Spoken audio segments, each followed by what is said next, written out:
People who witnessed a murder, what happened?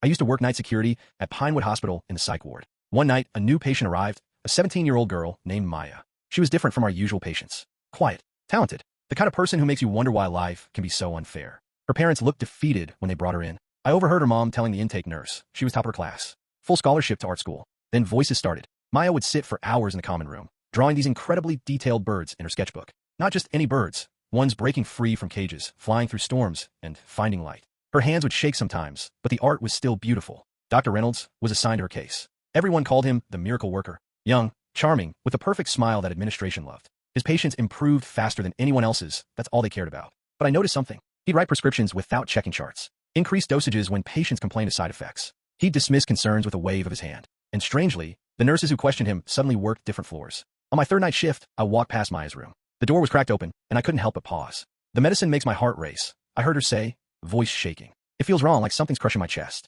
Reynolds didn't even look up from his phone. I'm a doctor here, not you. Trust the process. That's when someone tapped my shoulder. It was Gloria, the older nurse who'd worked there for 20 years. He put her on 3 different medications, she whispered, eyes darting around to make sure no one heard. It's dangerous. These drugs should never be combined. The pharmacy system would have flagged it, but he must have overridden the warnings. I checked on Maya during my regular rounds. Her breathing seemed off, too shallow, too quick. Her skin looked almost gray. When I mentioned it to the night nurse, she just shrugged. Reynolds doesn't like questions. Last nurse who complained got transferred to geriatrics.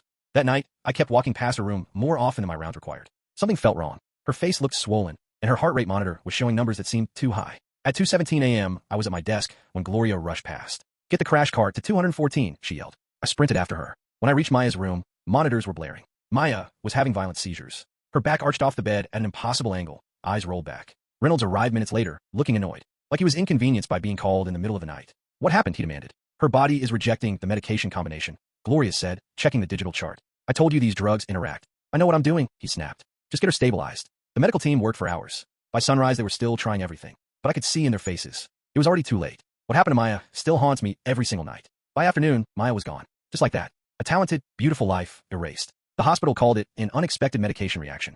Reynolds told her devastated parents it was incredibly rare and couldn't have been predicted. Gloria and I met Maya's parents at dinner. We showed them the medication chart, explained what Reynolds had done, how the hospital was covering it up. The lawsuit never made it to court. The hospital settled for $12 million.